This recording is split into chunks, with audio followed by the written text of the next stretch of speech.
Good morning, dear students. Let's continue with the chapter number 22, Chemical Coordination and Integration. In the previous video, we discussed about the differences between nervous system and the endocrine system. We also discussed about the two major endocrine glands, that is hypothalamus, pituitary. We also discussed about the pineal gland.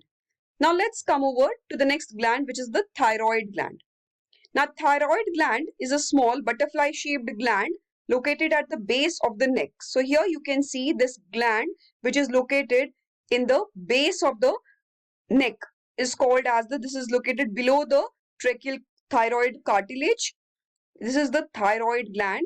Now it is composed of two lobes. As you can see, these are the two lobes of the thyroid gland. These are present on the sides of the trachea. So here the trachea goes the windpipe और इसके दोनों side पर located है ये दो हमारे lobes thyroid gland के. Thyroid gland is composed of follicles. इसके बहुत सारे ये फॉलिकल्स हैं. एज यू कैन सी ये बहुत सारे फॉलिकल्स से कंपोज्ड है जिसे हम और इन्हें स्ट्रोमल टिश्यूज कहते हैं. स्ट्रोमल टिश्यूज और फॉलिकल से मिलकर बना हुआ है. अब ये जो थायराइड फॉलिकल है इनके अंदर follicle sales and also present cavity होती है. इसके जो दो लोब्स हैं जैसे हमने बात किया कि ट्रैकिया के दोनों साइड्स पर प्रेजेंट है और ये आपस में ज्वाइंट होते हैं एक टिश्यू से जिसे हम कहते हैं इस्थमस. जो सैक प्रेजेंट है ग्लैंड के बीच में उसे कहते हैं कोलॉइड. थायराइड ग्लैंड जैसे हमने अभी पहले भी डिस्कस किया दो हार्मोन रिलीज करता है, टेट्रा आयोडोथायरोनिन जिसे हम कहते हैं T4 या फिर कहते हैं थायरोक्सिन, और दूसरा हार्मोन रिलीज करते हैं triiodothyronine which is called as the T3. ना थायराइड ग्लैंड जैसे कि हमने पहले भी डिस्कस किया थायराइड ग्लैंड को स्टिमुलेशन मिलता है by the TSH which is released by the pituitary thyroid stimulating hormone, or by cold it is stimulated and they release their hormones into the circulatory system and they increase the metabolic rate. So मैंने बात किया था BMR को regulate करते हैं hormones tetraiodothyronin and triiodothyronin. Now functions of the thyroid hormones, they regulate the BMR जैसे हम बहुत बार डिस्कस कर चुके हैं और हमने ये भी डिस्कस किया कि metabolism carbohydrate protein and fat की कंट्रोल करते हैं thyroid hormones. They help in the maintenance of water and electrolyte balance को मेंटेन करने में हेल्प करते हैं. Thyroid also releases a hormone thyrocalcitonin. Thyrocalcitonin जो है वो आपके ब्लड में कैल्शियम के लेवल को मेंटेन करने में हेल्प करता है, रेगुलेट करने में हेल्प करता है. और ये और this also helps in the process of the formation of the red blood cells. Red blood cells की फॉर्मेशन के अंदर हेल्प करता है. आपको पता है आरबीसीज जो होते हैं हमारे जो ब्लड का एक बहुत मेजर कंपोनेंट है, ऑक्सीजन को ट्रांसपोर्ट करने में हेल्प करते हैं. तो यहाँ ये फंक्शन परफॉर्म करता है इरिथ्रोपोइसिस जिसे हम कहते हैं प्रोसेस को. तो इरिथ्रोपोइसिस के अंदर हेल्प करता है ये ताकि जो फॉर्मेशन हो सके यहाँ पर रेड ब्लड सेल्स का फॉर्मेशन हो सके.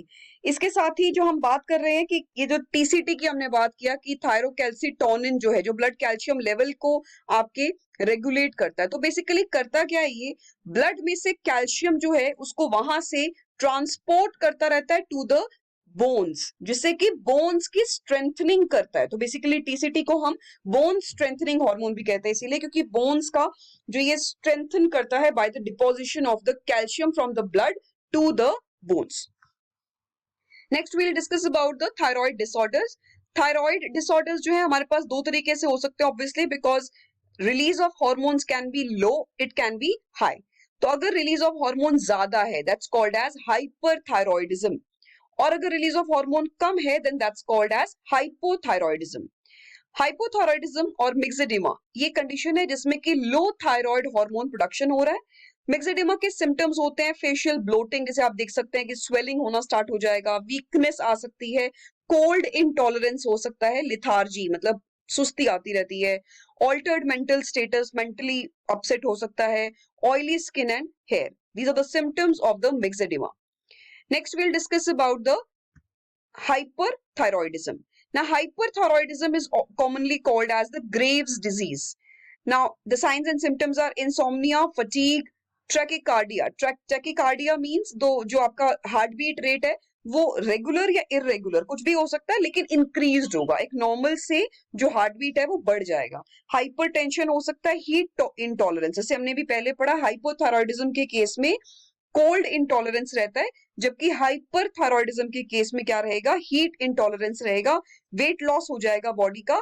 और अगर बहुत ज्यादा टाइम तक अगर रहता है ये प्रॉब्लम, तो उसकी वजह से there can be an medical emergency which is called as thyrotoxicosis. तो बहुत ज्यादा सिवियर केसेस में जब बहुत ज्यादा टॉक्सिक होना स्टार्ट हो जाता है, थायराइड बहुत ज्यादा बढ़ जाता है, थायरोक्सिन का जो लेवल है ब्लड में, then that's called as thyrotoxicosis.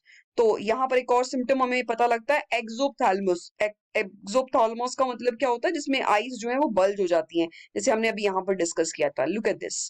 So bulging eyes is the characteristic feature of hyperthyroidism. Now let's discuss about the next gland, the parathyroid gland. Parathyroid gland two pairs present होते हैं P shape के, और ये present होते हैं associated with the thyroid gland, as you can see. यहाँ पर ये pairs में present है towards each side, दोनों lobes के अंदर present है thyroid gland के, और ये outer side में present है, outer wings के अंदर हम कहते हैं ये present रहते हैं। ये हार्मोन जो है पैराथायरॉयड ग्लैंड एक ही हार्मोन रिलीज करता है, जिसे हम कहते हैं पीटीएच, पैराथायरॉयड हार्मोन रिलीज करता है। पीटीएच का लेवल जो है वो, पीटीएच जो बेसिकली है वो कैल्शियम के लेवल को अगेन कंट्रोल करने में हेल्प करता है। जैसे हमने पढ़ा टीसीटी, ब्लड में से जो कैल्शियम है उसको बोन्स तक पहुंचाता है, तो बेसिकली उसका काम क्या है, ब्लड में से कैल्शियम के लेवल को कम करना। ये उल्टा काम कर रहा है, ऑपोजिट वर्क कर रहा है। ऑपोजिट वर्क कर रहा है मतलब व्हाट इज दिस डूइंग, ये बोन्स को डीजेनरेट करता है और बोन्स में से कैल्शियम को ब्लड तक पहुंचाता है। तो बेसिकली ये ब्लड में कैल्शियम के लेवल को बढ़ाता है, जबकि टीसीटी जो है वो क्या कर रहा है, ब्लड में कैल्शियम के लेवल को कम कर रहा है। Next is the thymus gland. Thymus gland जो है हार्ट और आउटर के, आप देख सकते हैं यहाँ पर डोर्सल साइड के अंदर प्रेजेंट है। हार्मोन रिलीज करते हैं थाइमोसिन। थाइमोसिन जो हार्मोन है उसका बहुत इंपॉर्टेंट रोल है हमारे इम्यून सिस्टम की फंक्शनिंग में, क्योंकि ये जो थाइमोसिन है ये हमारी बॉडी को सेल मीडिएटेड इम्यूनिटी प्रोवाइड करता है। हम पहले भी डिस्कस कर चुके हैं कि हमारे पास दो तरह की इम्यूनिटी होती है, सेल मीडिएटेड और humoral immunity. Cell mediated immunity जिसमें कि टी सेल्स खुद टारगेट करते हैं एंटीजेंस को, जबकि ह्यूमरल इम्यूनिटी वो होती है जिसमें कि एंटीबॉडीज रिलीज होती हैं और एंटीबॉडीज टारगेट करती हैं एंटीजेंस को। तो ये साथ ही सेल मीडिएटेड इम्यूनिटी को भी प्रोवाइड करता है और साथ ही साथ ह्यूमरल इम्यूनिटी के लिए हमारी बॉडी में एंटीबॉडीज की फॉर्मेशन में भी हेल्प करता है। थाइमस ग्लैंड जो होता है विद एज धीरे धीरे डीजेनरेट हो जाता है, तो इसीलिए आजकल आप लोग बहुत कॉमनली सुन रहे हैं कि जो बुजुर्ग लोग हैं या बहुत छोटे बच्चे हैं उनको ज्यादा जो ये डिजीज जो आजकल चल रही है कोविड, इसको होने के चांसेस ज्यादा हैं। तो उसका रीजन क्या है, क्योंकि यहाँ पर अब आप समझ सकते हैं कि थाइमस ग्लैंड हमारे इम्यून सिस्टम को स्ट्रॉन्ग करता है, स्ट्रेंथन करता है, और धीरे धीरे ये डीजेनरेट हो जाता है। तो इसकी वजह से बुजुर्गों के अंदर जो ओल्ड एज पीपल होते हैं उनकी इम्यूनिटी जो होती है धीरे धीरे लो हो जाती है। Next is the adrenal gland. Adrenal gland called as the suprarenal gland because of its location above the kidneys. Pair में present है right adrenal gland over the right kidney and the left adrenal gland located above the left kidney. इनके अंदर दो type के tissues आते हैं, हम इसको दो उसमें डिवाइड कर देते हैं दो पार्ट्स में, adrenal medulla and adrenal cortex. तो एड्रिनल मेडुला के आगे से हमारे पास रिलीज होते हैं हार्मोन्स एड्रिनालिन जिसे हम कहते हैं एपिनेफ्रिन, और एड्रिनल मेडुला से और रिलीज होता है एक हार्मोन जिसे हम कहते हैं नॉर एड्रिनालिन या फिर norepinephrine. Adrenal cortex release करते हैं ग्रुप ऑफ हार्मोन जिन्हें हम together they are called as corticoids. Now let's discuss first of all about adrenal medulla. Adrenal medulla जो होता है वो रिलीज करता है catecholamines. Now they are closely related to the sympathetic component of the autonomic nervous system. हम ये पहले पढ़ चुके हैं इसके बारे में कि सिंपैथेटिक एंड पैरासिम्पैथेटिक दो पार्ट्स होते हैं ऑटोनॉमिक नर्वस सिस्टम के। अब यहाँ पर आ जाता है आपका, ये रिलीज करते हैं एड्रिनालिन और नॉर और एपिनेफ्रिन, और नॉर एड्रिनालिन और नॉर एपिनेफ्रिन जिसे हम कहते हैं। ये हार्मोन जिसे हम कहते हैं triple F hormone, that is fight flight या फ्राइट हार्मोन्स कहते हैं या फिर इमरजेंसी हार्मोन कहते हैं। तो बेसिकली ये इमरजेंसी सिचुएशन में, स्ट्रेसफुल सिचुएशन में रिलीज होता है। ये करते क्या है, ये करते हैं हमारी बॉडी में हार्ट बीट को बढ़ा देते हैं, अलर्टनेस को बढ़ा देते हैं, पिप्यूलरी डायलेशन करते हैं, पाइलो इरेक्शन करते हैं एंड स्वेटिंग वगैरह कॉज करते हैं। तो ये इमरजेंसी में जो है हमारी बॉडी को प्रिपेयर करते हैं to combat the problem. Next है एड्रिनल कॉर्टेक्स जो है उसकी 3 लेयर्स हैं further, zona reticularis, zona fasciculata and zona glomerulosa. Zona reticularis सबसे इनर लेयर है, जोना फेसिकुलेटा मिडिल लेयर है, जबकि जोना ग्लोमेरुलोसा जो है सबसे आउटर लेयर है कॉर्टेक्स रीजन की। जोना रेटिकुलरिस रिलीज करती है hormones androgens. Zona fasciculata release करती है ग्लूकोकॉर्टिकॉइड्स, जबकि जोना ग्लोमेरुलोसा रिलीज करती है mineralocorticoids. Now let's discuss one by one. Glucocorticoids. Glucocorticoids जो है लगभग 95% of the adrenal cortex hormone production का लगभग पार्ट है। ये ब्लड के अंदर ग्लूकोज के लेवल को बढ़ाते हैं। ये रिलीज होते हैं स्ट्रेस, इंजरी या सीरियस इन्फेक्शन के केस में। तो बेसिकली अगर बॉडी के अंदर कोई इन्फेक्शन हो गया या आपकी स्ट्रेस है बॉडी के अंदर, तो ब्लड में ग्लूकोज के लेवल को, ताकि एनर्जी का लेवल बढ़ सके, उसके लिए रिलीज होते हैं ग्लूकोकॉर्टिकॉइड्स। दूसरे हमारे मिनरेलोकॉर्टिकॉइड्स। मिनरेलोकॉर्टिकॉइड्स जो है हमारी जो बॉडी के अंदर पोटेशियम एंड सोडियम के लेवल को रेगुलेट करते हैं। Prolonged rise in the adrenal cortex hormone release results in the Cushing's disease. तो अगर बहुत ज्यादा टाइम तक एड्रिनल कॉर्टेक्स जो हार्मोन्स है ये, इनका अगर ब्लड में बहुत ज्यादा रिलीज हो रहा है तो डिजीज कॉज हो जाती है, जिसे हम कहते हैं कुशिंग्स डिजीज।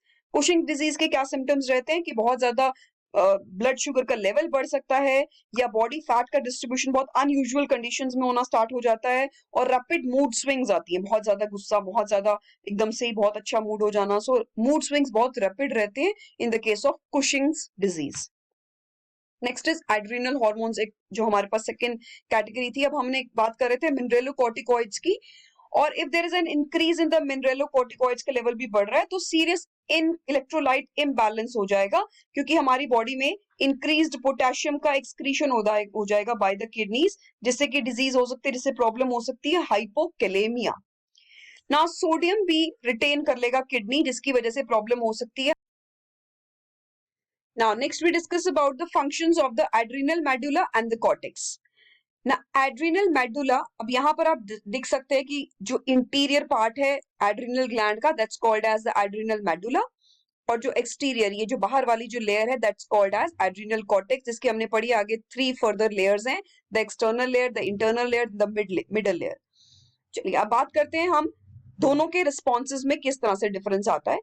तो यहाँ हम सबसे पहले बात करते हैं about the different types of hormones. जैसे एपिनेफ्रिन और नॉर एपिनेफ्रिन जो है बेसिकली वो short term stress response create करते हैं। तो ग्लाइकोजन को ब्रेक डाउन हो जाता है इनटू ग्लूकोज, जिससे कि increased blood glucose होता है। This is called as glycogenolysis. Remember this term because पूछा जा सकता है कि which hormone promotes glycogenolysis. So glycogenolysis means the breakdown of glycogen, which is by the hormone epinephrine and norepinephrine.